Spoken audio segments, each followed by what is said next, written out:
Bonjour! Aujourd'hui, nous allons nous intéresser à la notion d'ion. Dans un premier temps, tu visionneras cette vidéo une à plusieurs fois avant de répondre aux questions. Alors, si tu es prêt, c'est parti. Tout d'abord, un petit rappel concernant l'atome. Qu'est-ce qu'un atome? On rappelle qu'un atome est constitué d'un noyau atomique. Ce noyau atomique est positif. Dans notre cas, ici, il sera porteur de 3 charges positives. Cet atome possédera aussi des électrons, chacun de ces électrons portant une charge et une seule négative quant à elle. Donc si dans mon cas je possède 3 charges positives dans le noyau atomique, il y aura donc 3 électrons. Puisqu'on le sait, l'atome est électriquement neutre, c'est-à-dire que la somme des charges dans le noyau et celle portée par les électrons doit être égale à 0. On rappelle aussi, à titre informationnel, que l'atome est constitué essentiellement de vide, ainsi pour expliciter le fait que entre le noyau et les électrons, il n'existe rien. On verra un peu plus tard ce qui fait subsister justement ce vide. L'objet de cette leçon porte sur la notion d'ion. Alors, qu'est-ce qu'un ion? Et afin d'être un peu plus précis, on s'intéressera au cas du sodium. Le sodium, si on l'observe dans la classification périodique, on le retrouve ici, au numéro atomique 11. Vous le savez maintenant, ce numéro atomique indique entre autres le nombre d'électrons portés par l'atome. S'il possède 11 électrons, cela signifie qu'il possède dans son noyau 11 charges positives, puisque, comme chacun le sait, l'atome, qu'on visualise ici même, avec son noyau atomique et les électrons, c'est une autre façon donc, de le modéliser, le noyau atomique et les électrons gravitant autour, cet atome doit être électriquement neutre. Alors, revoyons notre atome de sodium, toujours porteur de 11 charges positives dans le noyau et 11 électrons gravitant autour, l'ensemble étant électriquement neutre. Et partons du principe que cet atome serait en possibilité de perdre un électron. Donc si je retire un électron, évidemment cet atome se transforme, on retire dans son cortège électronique un électron. Il ne s'agit donc plus d'un atome, puisque si on fait le bilan des charges portées par cette entité, pour l'instant on va l'appeler entité, il possède donc toujours 11 charges positives dans le noyau, ça n'a pas changé, mais cette fois-ci il possède plus que 10 électrons, donc 10 charges négatives, et si on fait un bilan des charges, on s'aperçoit que cet atome du moins cette entité, est porteur d'une charge électrique positive globale, 11 plus 10 moins, ça fait bien une charge positive en excès, on dit en trop ou en excès. Et cet atome, cette entité n'est plus un atome, exactement, et portera le nom désormais d'ion. Cet ion, on le notera de la manière suivante, on reprendra donc le symbolisme de l'atome Na, et on lui affectera donc cette charge positive en plus, et on l'indiquera en haut à droite, donc de son symbole atomique. Et cette fois-ci, on parlera de l'ion Na+, et comme il s'agit d'un ion positif, on le qualifiera de cation. Alors, si on devait donner une définition à ce que l'on vient de voir, on dirait qu'un cation est un atome ou un groupe d'atomes, puisqu'on aurait pu prendre plusieurs atomes reliés entre eux, qui aurait ou qui a perdu un ou plusieurs électrons.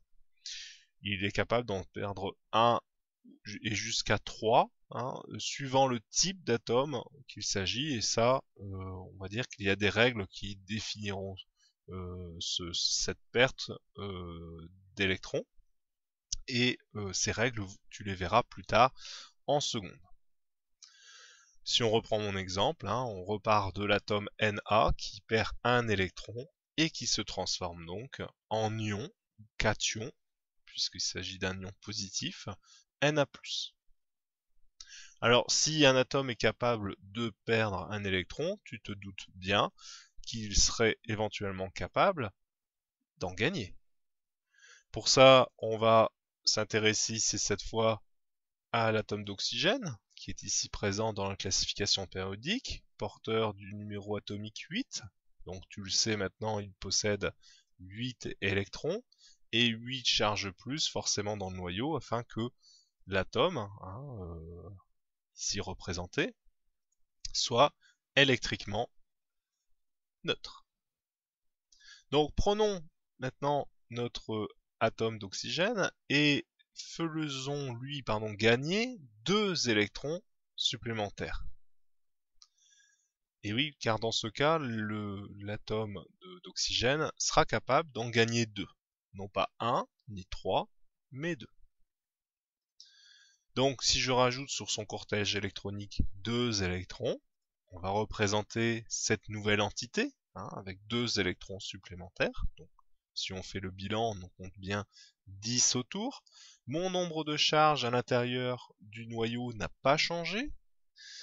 Et on s'aperçoit en faisant le bilan des charges électriques que s'il y a 8 charges positives portées par le noyau et 10 électrons porteurs chacun d'une charge négative, donc en tout 10 charges négatives, 8 plus 10 moins, cela en fait qu'il y aura 2 charges négatives en trop ou en excès, et cette entité, qui n'est donc plus un atome puisqu'il n'est plus électriquement neutre, sera à nouveau un ion.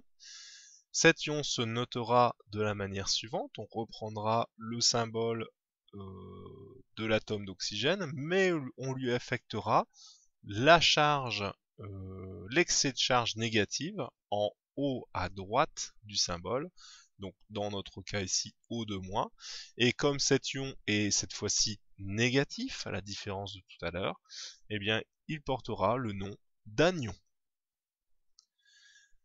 Si je devais définir ce qu'est un anion, je dirais qu'un anion est un atome ou un groupe d'atomes, encore une fois, ça peut s'agir de plusieurs atomes réunis ensemble sous forme de molécules, ayant gagné un ou plusieurs, jusqu'à 3, électrons.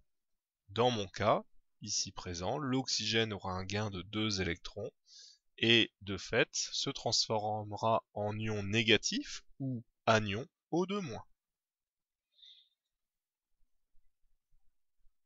En règle générale, on définira donc un ion de la manière suivante. On dira qu'un ion est un atome ou un groupe d'atomes ayant perdu ou gagné un ou plusieurs électrons. Dans mon cas ici présent, l'atome de sodium ayant un excès de charge positive, cela signifie évidemment qu'il a perdu des électrons, ici en l'occurrence 1.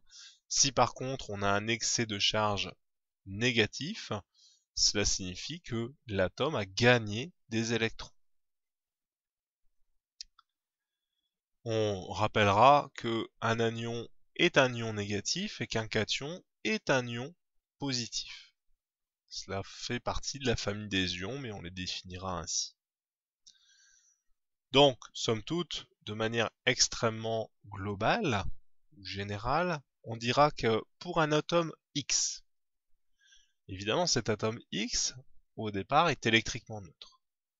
Cet atome sera capable à la fois de perdre un ou plusieurs électrons, ou, suivant sa nature, encore une fois, d'en gagner un ou plusieurs. Ceci mènera au fait que cet atome se transformera en un ion, et suivant qu'il perde ou qu'il en gagne des électrons, il se transformera donc dans le cas d'une perte en un cation. On le notera de la manière suivante, X avec le nombre de charges positives puisqu'il a perdu des électrons, donc il y a un excès de charge positive dans le noyau, X avec le nombre précis de charges en excès, suivi d'un plus, et dans le cas d'un gain d'électrons, l'anion se notera de la manière suivante, donc on reprend le symbolisme, le symbole de l'atome, mais on lui affectera le nombre de charges négatives en excès. Alors, attention somme toute,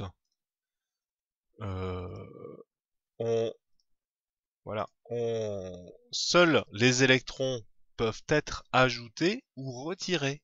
En aucun cas les charges dans le noyau.